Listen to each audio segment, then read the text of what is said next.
Okay, hello Charlie. Thanks very much for your help. We're going to try something that's based actually. It's kind of a history lesson. Have you ever seen these before? No. No. Some people recognise them from. Yeah. Well, I mean, you've seen. You've definitely. I know we're in Essex, but I'm assuming you've seen a star before, and you know, and a square and a wavy line, and you're used to those symbols. But some people recognise these exact card things from Ghostbusters. Oh no. Do you remember that? The opening scene of Ghostbusters where Bill Murray's shocking the person, he's trying to think about what one it is. It's a good film, you should see it. But it's pretty new, I understand, you know, you haven't got Netflix. So this is the thing.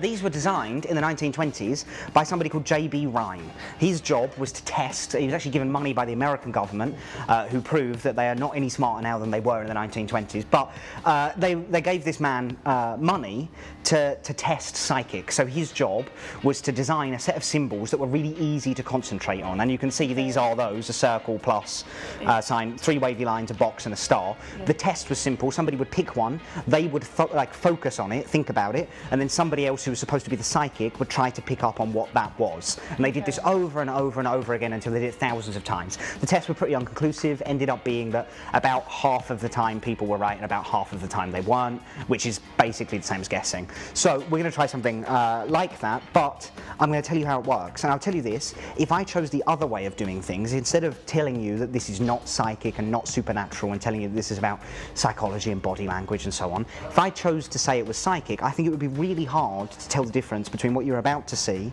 and what was once the benchmark test for a genuine psychic. So bear that in mind. But these are the symbols. You get a star, a box, 3 wavy lines, a plus symbol, and a circle. To start with, you're going to pick one of these at random. So, and you can mix those up if you want. It's up to you. Okay. The psychic would say that by mixing them up, you put a little bit of yourself in them. The vibrations from your personality are being passed on to the cards. Oh. I think that's a bunch of bullshit, but yeah, exactly. So you've picked one? Yeah. Okay, good. Put it up here for me. The card? Yeah, face down. I want you to look at what it is though, so you know what it is. I'll look away. And then, you're done? Yeah. Good. Now we're going to take out another thing that you would see with psychics. This is called a pendulum. It's been used. You've seen one of these before? You ever seen these? Yeah. Yeah. So these have been used for years, and even some people even say that they can tell the sex of an unborn child by holding it over somebody's stomach. I don't think it's any of that. I'll tell you what I think it is in a minute. But I want you to hold it like this between your thumb and first finger on the little ball on top. Very good, and then sort of bring your wrist over here. It will help perhaps if you rest your elbow on the table so your arm doesn't start to ache. Now this is the idea. Right now, I'm going to place these cards beneath the pendulum. Something interesting will happen. You might not notice it. However, I'm going to put each one of them underneath. So it's the circle, then we have the star, then we have the 3 wavy lines, then we have the box, then we have the cross. Okay, and you can put your arm down for me. I think, and I could be wrong with this, I'm not actually genuinely not sure, I think that's the one that you chose. And you could have picked any one, didn't prearrange it with you, it was up to you completely. Let's take a look. And there we go, 2 of the cross symbols right there, yeah. So again, I think if we were doing this as a psychic test, that would look pretty psychic, right? It wasn't psychic. I'll tell you what's happening. This thing right here, it's used for tons of different uses. What this does is amplify your subconscious movement. So every thought you have in some way affects your body. For example, when I think about Megan Fox, there's a definite physical reaction. but that's a different, more obvious approach. But whatever you think affects your body. So when you hold this, what you're doing is sending all of these tiny microsignals along your arm. That's amplified by the string. Well, we're going to try this. It does. Move. Hold this like this, just like you did before. You saw it move? Yeah, you saw it move. Really? So hold it up in the air like this. Good. And now what I want you to do is don't try and move it, but focus your eyes on it. Don't look up at me, only focus on the weight. Imagine in your head you're a superhero. You can cause that to start swinging backwards and forwards, backwards and forwards, backwards and forwards, just by thinking about it. Really focus on it. In your head, see it swinging, and you'll find that the more that movement starts to happen, the stronger that movement becomes. It becomes stronger and stronger and stronger and stronger and stronger until it really starts to move. Keep focusing, keep focusing, keep focusing. Stronger and stronger and stronger until it really starts to swing side to side, stronger and stronger and stronger and stronger and stronger. Keep focusing on that.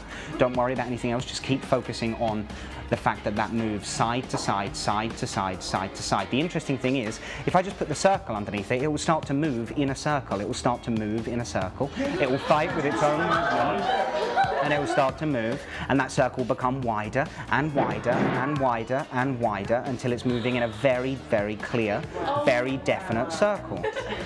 How am I doing this? Well, exactly.